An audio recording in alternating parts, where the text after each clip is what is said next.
Lewis, minus 188. Lewis has won 5 of his last 6, only loss coming from the clear number one contender at the moment, Cyril Gane, and he's only getting better, especially since he finally started taking training more seriously after going the majority of his career with little to no working out, conditioning, or sparring for fights, and still managed to compete at the highest level. I think this is just too big of a jump for Tuivasa in terms of competition. I think we're going to see another Lewis KO.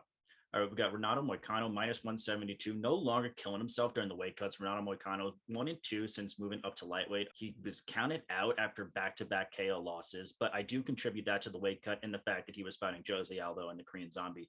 Now taking a step down in competition and fighting Alex Hernandez, who's coming off a win over a UFC fighter who was 0-2 in the organization and getting outstruck by Thiago Moises in the fight before that, who is not known for his striking. He has a minus 1.6 striking differential.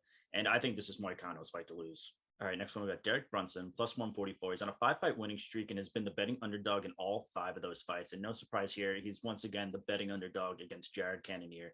I didn't totally like what I saw from Cannonier in his last time out against Calvin Gastelum. Although his punching power is always a threat, Brunson has just proven himself time and time again against heavy hitters like Kevin Holland, Darren Till. If Cannonier goes 5 rounds again, like he has in his last 2 fights, I really like Brunson's chances. All right, next we got William Knight, plus 148. Just came in 12 pounds over today at weigh-ins. The fight will still go on at heavyweight. I'm not totally sure what was contributed to him missing all that weight, but he's had first round knockdowns in his last 2 fights, and I think he knows his best chances of winning here are getting a finish early on. And with this huge weight advantage, I'm pretty confident in that. I'm not saying throw next month's rent on it, but it's definitely worth a shot. Finally, we got over under of the night, Roxanne Modaferri versus Casey O'Neill in Roxanne's retirement fight. I do think that Roxanne takes a beating in her final fight here, but she's gone the distance in her last 8 fights and has fought killers like Talia Santos, Viviana Rujo, and those were just in her last 2 fights. I think the Happy Warrior sticks in there against O'Neill with a little extra push from her retirement fight.